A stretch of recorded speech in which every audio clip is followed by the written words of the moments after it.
Hello friends, good morning and welcome back. In this video we are going to discuss about some very important questions of chapter 1 of class 10th maths real numbers, and in this video we are going to do 10 questions, and by doing these 10 questions we'll be able to recall everything that we have learned in the chapter, and we'll be able to revise everything. Okay, so let's start the question first. So the first question is about the Euclid's division lemma. By using the Euclid's division lemma, we have to find the SCF of two numbers 865 and 255.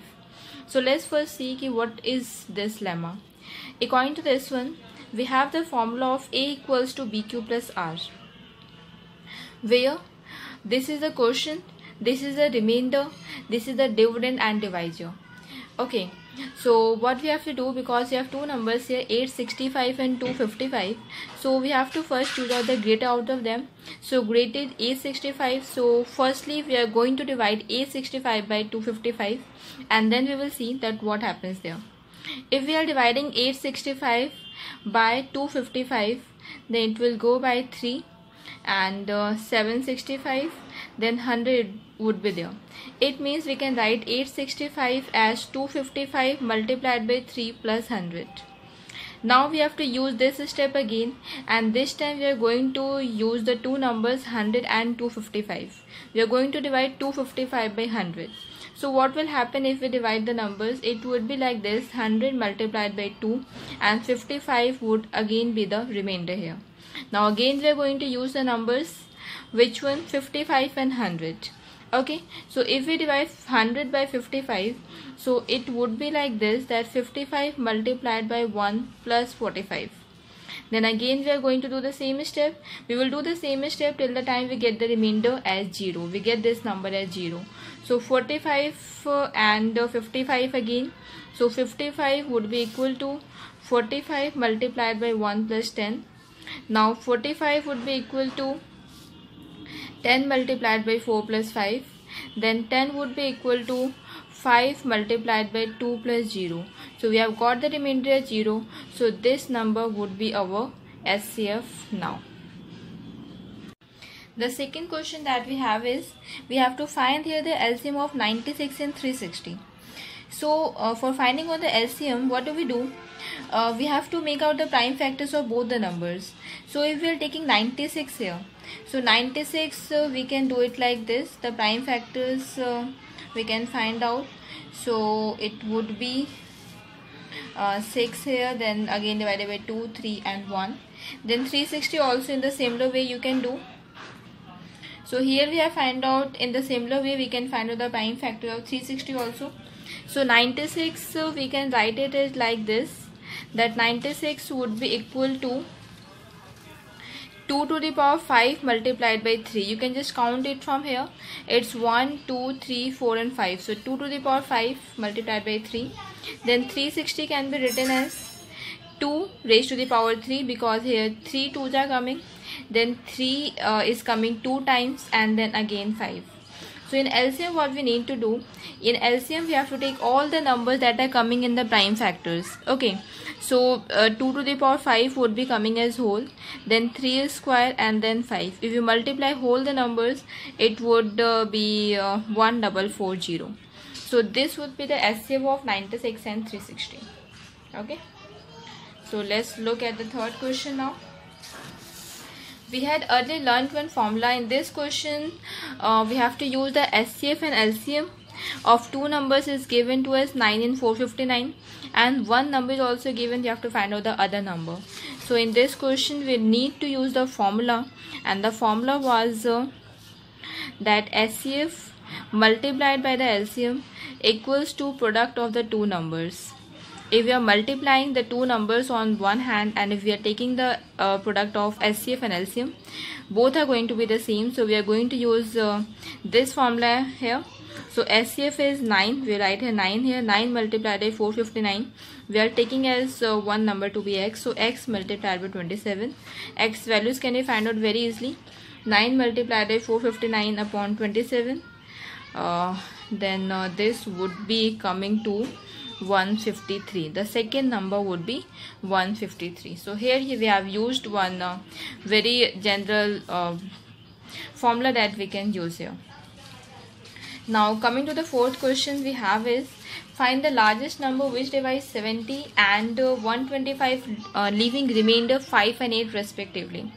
So in this question you first need to remember कि whenever we have to find the largest number, तो उस case में find करना होता है SCF. But here remainders are also given. So firstly we have to do something. What we have to do? We have to subtract the remainders from the main number that we have is. So if we subtract the number, then 70 minus 5 is left as 65, and 125, if we subtract the remainder out of this, then this becomes 117. So the SCF we are going to find out of these two numbers. Okay, so 65 can be written as 5 and then 13. So this can be written as 65 would be equal to 5 multiplied by 13. And again, if you take the prime factors of 117, then it would be 39 here. Then again divided by 3 is 13 and 1. So 117 can be written as 3 multiplied by 3 multiplied by 13. So if we take out the SCF from here, so the common factor that we have in both the prime factors is only 13. So SCF would be 13, and that is our answer. Okay. Then we have our fifth question. In this question we need to prove that 2 plus 3 root 5 is an irrational number. Okay, so here we first know that root 5 is an irrational number. Okay, so in these questions how do we proceed on? Firstly we take the whole number. Whatever we have to prove as irrational, we will take it to be a rational number. So first here we will assume that 2 plus 3 root 5 is a rational number.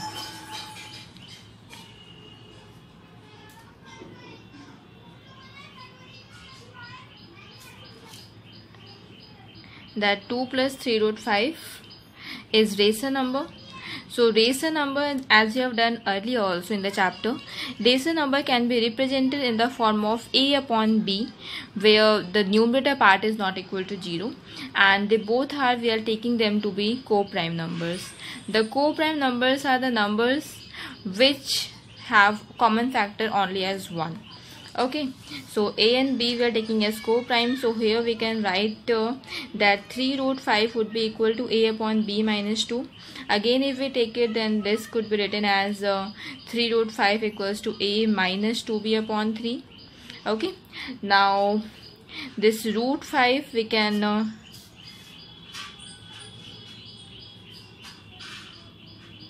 root 5 can be written as a minus 2b upon 3b.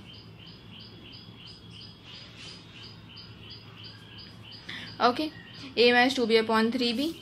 So root 5 would be equal to a upon 3b minus 2b upon 3. We have split it in the we have taken the LCM separately. So a upon 3 minus 2b upon 3. So root 5 we know as irrational number, right? This is an irrational number, we have already proved it. So if this is an irrational number, so this also can't be as a rational number. So here we are going to write it that because a upon 3b minus 2 upon 3 is a rational number, so is a rational number, but root 5 is irrational. So this is contradictory. This contradicts the statement, contradicts the fact, and so we can say that 2 plus 3 root 5 is an irrational number.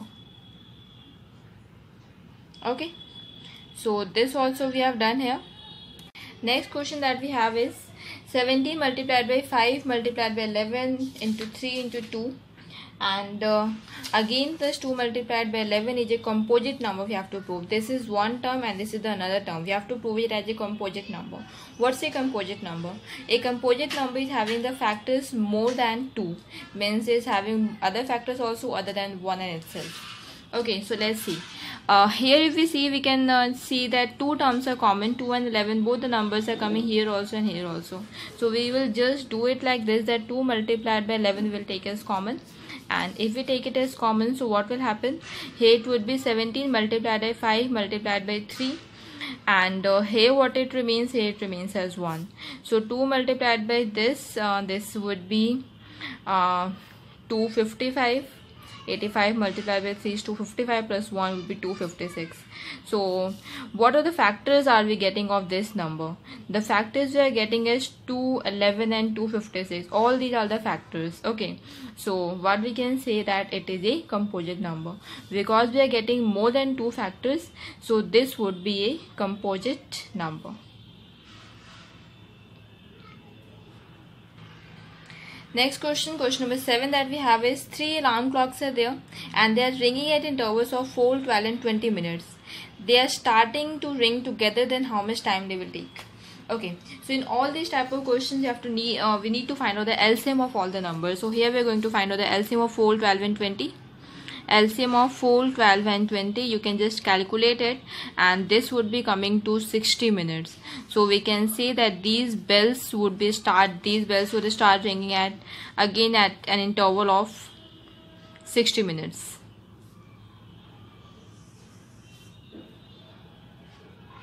Start ringing at an interval of 60 minutes.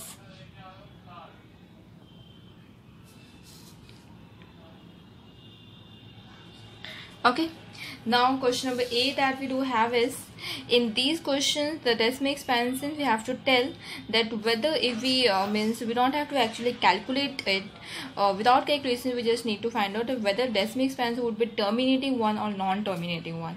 Okay, so the shortcut method to find out, one method that we have is you can just divide 13 by 3125, the whole division you need to do, and then you need to see the decimal expansion whatever we are getting is in the terms, is it terminating one or non-terminating one. The second thing जो हम लोग कर सकते हैं, it would be that we can just find out the factors of this denominator part. If this denominator part is coming in the factors of only 2 and 5, so this would be a terminating one, and if it is in any other number other than 2 and 5, then that will be a non-terminating one. Okay, so let's see, if we are finding out the factors 3, 1, 2, 5, then it would be 5 multiplied by 5 multiplied by 5 multiplied by 5. Okay, so this can be written as 3125 can be written as 5 to the power 4. This question we can write as 13 upon 5 to the power 4. So this proves because the factors of the denominator are only in the terms of 5, so this would be a terminating one. Again, coming to the second question, if we are taking the number 343 here, so 343 can be written as 7 cube. So 29 upon 7 multiplied by 7 multiplied by 7. Here we are not seeing any factor as 2 and 5. So this number would be a non-terminating. So by this method we can easily find out whether the decimal expansion is going to be terminating one or non-terminating one. 9th question that we have is, here you have to prove the square of any positive integers of the form 3m or 3m plus 1. So in this question we need to first assume that we have a number a, and it's this number we are dividing it by 3. So let a equals to 3q plus r, and if we are dividing any number by 3, then what are the possible cases? The possible case of the remainder would be like this, that remainder would be greater than 0 and less than 3. Okay, greater than equal to 0 or less than 3. So we can take it like this, that a will be equal to 3q. The next possible case is a equals to 3q plus 1, or the next is 3q plus 2. So here we are going to check for all these cases. First we will start by 3q. So if we are taking the square of 3q, so it would be 3q square, that can be written as 9q square, and 9q square we can be written as 3 into 3q square. So m can be taken as 3q. So this would be 3q square can be taken as m, so it can be written as 3m in the form of 3m. Again, if we take m we are taking it here to be any integer. M is any integer and we are taking it as to be 3q square. Okay, so in next case, if we take 3q plus 1 whole square we have to take here, so it would become as 9q square plus 1 plus 6q. Then we can take common here, so 3q square plus 2q plus 1 and again if we take as to be m, so this can be written in the form of 3m plus 1. Okay, again if you take the other one, 3q plus 2 ka whole square we have to take here, so it would be 9q square plus 4 plus 12q. We can split this 4 into 3 and 1, so what will happen, 3 bracket we have taken 3q square plus 4q plus 1 and plus 1. Again this can be taken as m, and we got the form of 3m plus 1. So we have proved that in all the cases the form that we are getting is either of 3m or 3m plus 1 or 3m plus 1. So we have proved that if we are taking as any number, then the square of that would be in this form only. So the last question that we have is, here you have to check that whether 6 raised to the power n can end with the digit 0 for any natural number n. Okay, so the first thing is that if we want the digit to end with 0, then it should be divisible by 10. Okay, so we can write it here that for ending with digit 0,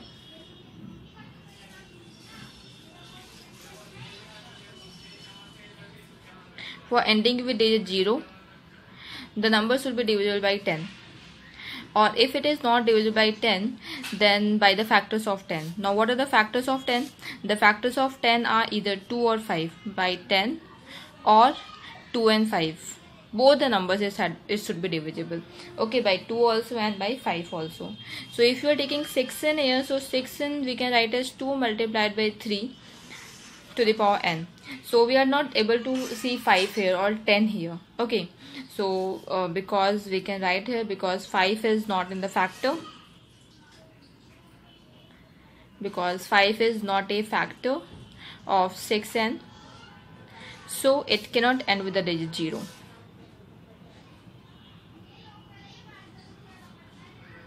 So it cannot, the number cannot end with the digit 0, because 5 is not coming in the prime factors of the number that we have taken. Only 2 is coming and we need both the numbers. So here we have done 10 questions of the first chapter. I hope these questions would help you to revise the whole chapter. Thanks a lot.